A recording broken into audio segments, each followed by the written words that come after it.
Young men gotta stop being gangsters and start being graduates. Y'all seen these young brothers with the quarter zip movement? Y'all seen these young brothers looking dapper now? Huh?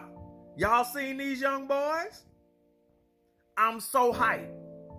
And I'm gonna tell you why. The fact that this is a movement among our young men. Notice I didn't say YN. Among our young men. This lets me know that the effects of trap music, gangster music, drill music is fading. Look, for the first time in decades, hip-hop isn't even in the top 40. This lets me know that the poison in our community that has poisoned our culture is fading. One of the last ones left is NBA Youngboy. And he probably wouldn't be as prevalent as he is if it wasn't for Baby. But think about that for a second. Go back and look at the verses. Look at Cash Money's side, how they were fractured. And look at Master P's side. That boy still had the whole tank with him because he was about the progression of black people. He was about the uplifting and taking back of the power within our talent, not self-serving. These young boys see that the rappers who fooled us, yeah, now they turning out to be snitches. Now they turning out to like men. Not saying that that's a thing, but I'm just saying they were supposed to be so hard and tough and gangster. Yeah, no, a lot of them broke. And the illusion is fading away amongst those younger than us. I don't want to be that. I don't want to be that. And I'm happy. I'm so happy about that.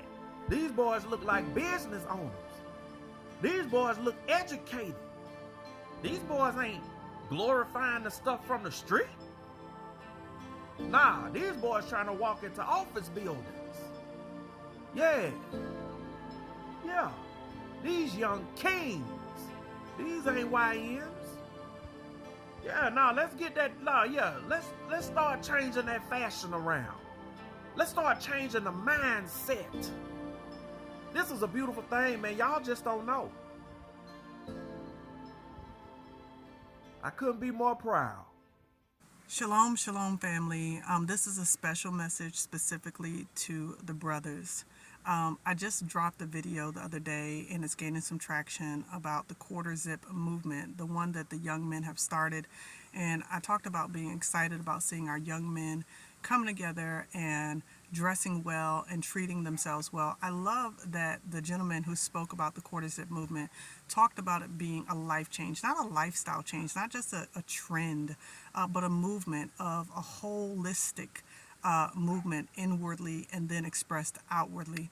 And I love that, but I don't want it to just be for the young men. I believe that this is a time where the movement itself is supposed to impact all generations, young to old, of our black men. And the reason why I say that is because we already know that the scriptures tell us that Yasharel or Israel is supposed to be the head and not the tail.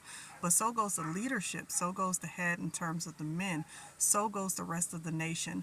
And so when I think about what is happening with our young men and turning away from the imagery that has been pushed on them for such a long time of being thugs and gangsters and baby daddies, and they're saying, no, we're going to walk in who we really are. We are royalty.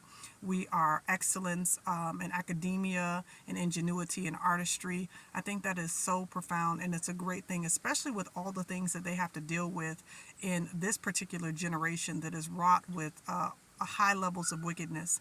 But I think that this has to be holistic, not just in this generation. It has to be expressed in multi-generations, from our older elders to our middle-aged men, to our young men, to our boys, and to even our sons who are babies as we're raising them up, to think differently about themselves.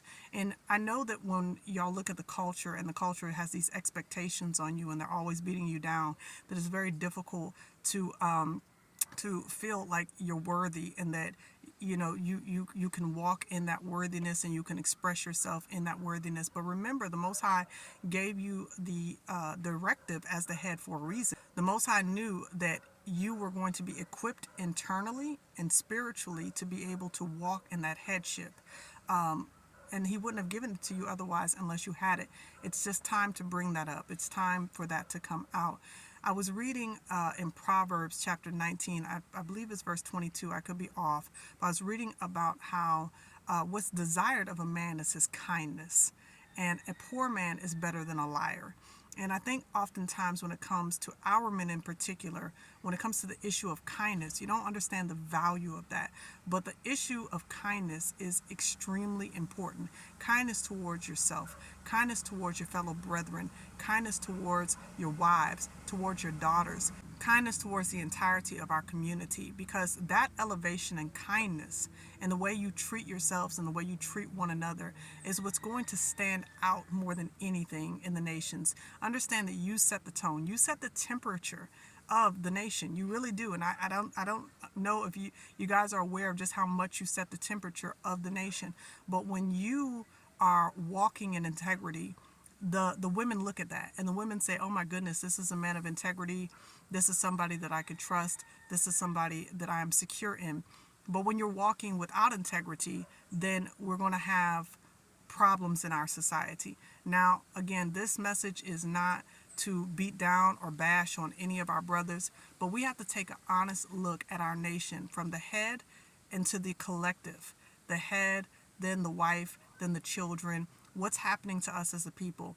It starts with the head. So goes the head, so goes everything else. So I want to encourage you all to not look at the quarterzip movement as a young people thing, but look at it as a whole life thing that must impact one generation to the next, so that we as a people collectively can be that royal house of Judah that we once were, so that the Most High can see that we trust in him, that we're not falling for the same things anymore. We're not walking after the ways of the wicked, but we as a people are walking after his precepts and his principles as outlined in his word. So walk in that kindness, walk in that integrity, walk in that upright spirit, and understand that as you all collectively from one generation to the next do it, our nation is definitely going to reap the benefits of it, and the world will have to bow down and acknowledge that he loves us. So in any case, this is just something I wanted to put out here to encourage you guys. Let me know what you think in the comment section below. Like, share, subscribe if you have not already done so, and don't forget to hit that notification bell on your right so you can get all my latest updates. And to all of our kings and all of our soldiers out here, even if you're war-torn, just understand that the Most High is with you, and he can transform your life, because that's what he does. Romans 12:2, be not conformed after the pattern of this world, but be ye transformed by the renewing of your mind. So it's time for some quarterzip mind renewal, and I'm looking forward to seeing our nation thrive. As always, be vigilant, and Yah bless.